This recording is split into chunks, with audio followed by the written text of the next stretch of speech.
So hello future nurses, it's Rohit and you are watching Nursing Gurukul.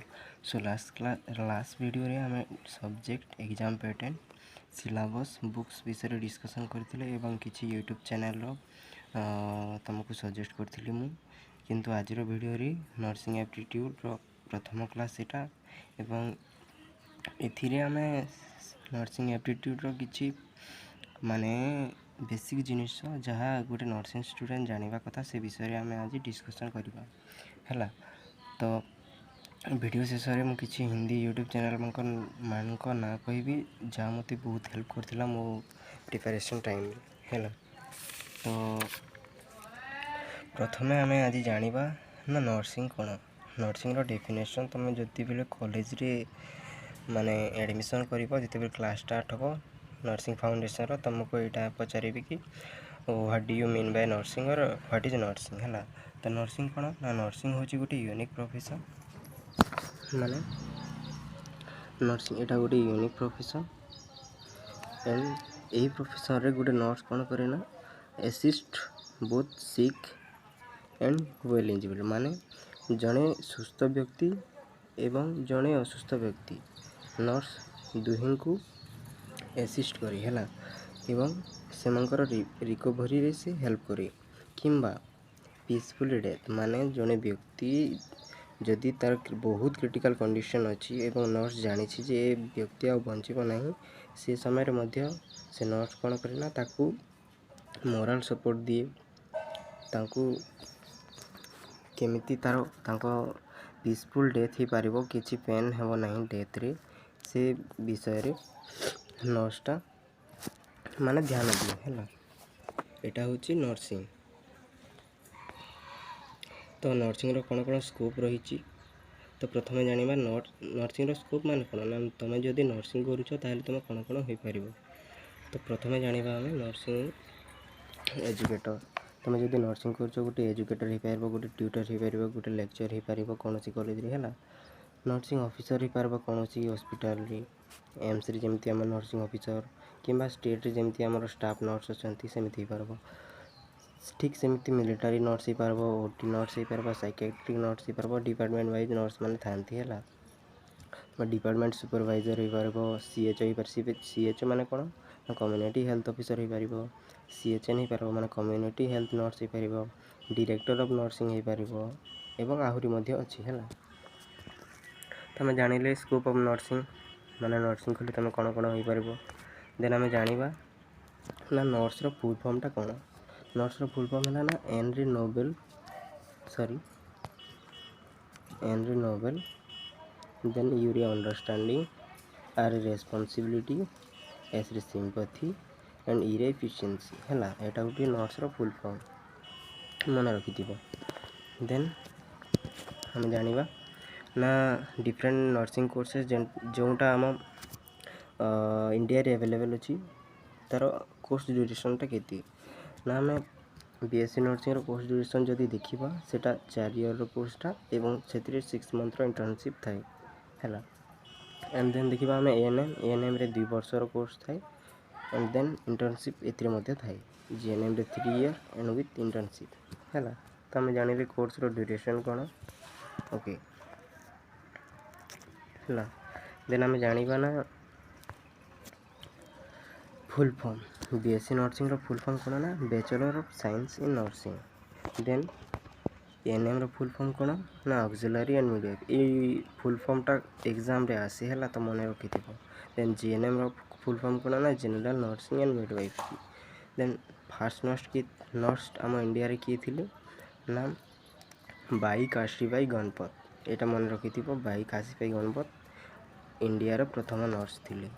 Then आम nursing रो modern nursing रो founder किए हैला सी हेले Florence Nightingale तांको ना मन रखिथिबो एटा मोस्ट इंपोर्टेंट तांको ना पड़ी हैला ताको कोन बोली कहा जाय ना लेडी विथ द लैम्प कहा जाय तांकर बार्थ हितला 12 में जोटा कहबी नर्सेस डे हिसाब से सेलिब्रेट करू फ्लोरेंस नाइटिंगेल को विषय रे गोटे सेपरेट वीडियो करबा जोंतरे तांकर डिटेल लाइफ हिस्ट्री बाबद माने सेपरेट वीडियो टी करबा हैला।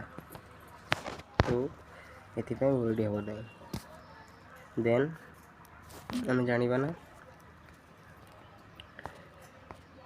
फास्ट स्कूल ऑफ नर्सिंग कौन थी ना एट गवर्नमेंट जनरल हॉस्पिटल ना नर्सिंगटा प्रथम कौटी स्टार्ट होता ना गवर्नमेंट जनरल हॉस्पिटल मद्रास रे स्टार्ट होता।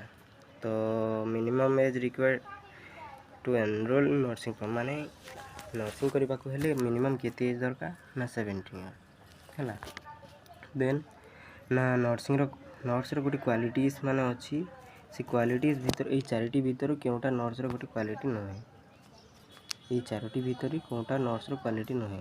नर्स हनेस्ट हवा कथा ठीक अच्छी ना हाइजेनिक हबार कथा ठीक अच्छी केयरिंग हबार कथा ठीक अच्छी किंतु टॉलकिटिव हबार कथा नुहे है। नर्स कथबार्ता बेसी करवा कथा नुहे जेतिकी दरकार से कथबार्ता करवा उचित है। देन आम देखा ना नर्सिंग इज माने नर्सिंग कौन नर्सिंग गोटे टेक्निकल जॉब सॉरी नर्सिंग गोटे टेक्निकल जॉब ना प्रोफेशनल जॉब ना पैरामेडिकल जॉब ना गोटे जॉब है।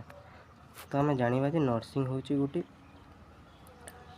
प्रोफेशनल जॉब है। नर्सिंग गोटे प्रोफेशन टी और नर्सिंग गोटे प्रोफेशनल जॉब टी बुझल ठीक अच्छे। देन आम जाना ना नर्स कौन नर्स हूँ गोटे मदर ऑफ मदर ना हेल्पिंग पर्सन ना सिस्टर सॉरी पर्सन यहाँ पर्सन इन प्रोफेशन है। तो नर्स कौन ना नर्स हूँ पर्सन इन प्रोफेशन है बुझे। देन आम जाना नर्सिंग इज एटा हूँ प्रीवियस ईयर क्वेश्चन आम स्टेट नुह other state previous year question गुड़ाक यहाँ है। तो भल से देखी था नर्सिंग गोटे कौन ना नर्सिंग गोटे आर्ट आउ साइंस बुझेगा। देन आम देखा ना BSc nursing in India started नर्सिंगटा आम बीएससी नर्सिंगटा इंडिया रे क्यों वर्ष आरंभ होता। देन तो बीएससी नर्सिंगटा आमर 1961 रे प्रथम कर स्टार्ट होता बुझेगा। देन आम देखा ना बीएससी नर्सिंग ना बीएससी नर्सिंगटा graduation under graduation post graduation कौन ना BSc nursing under graduation course है यूजी कोर्स। देन आम देखा ना कौन ना फ्रंटलाइन वर्कर क्या कहुए आम हेल्थ केयर सिस्टम रे frontline worker health care system तुम नर्सिंग फाउंडेशन फर्स्ट ईयर पढ़ो से तुमको primary health care system secondary health care system tertiary health care system पढ़ा है। तो ये हेल्थ केयर सिस्टम रे ना फ्रंटलाइन वर्करटा किए ना तुम जानी ना फ्रंटलाइन वर्कर है नर्स है। तो फ्रंटलाइन वर्करटा किए ना नर्स नर्स तो frontline worker of health care system है बुझेगा। तो ये अच्छी एंड तुमको जो यूट्यूब चैनल ना मैंने कहवाक ना सजेस्ट करी से विकी स्टडी देन सीट इन नीट देन आमर आसला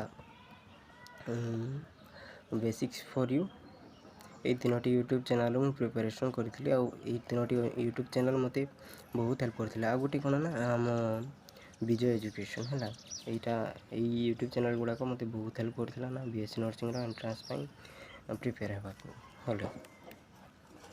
तो आज थैंक यू जय हिंद।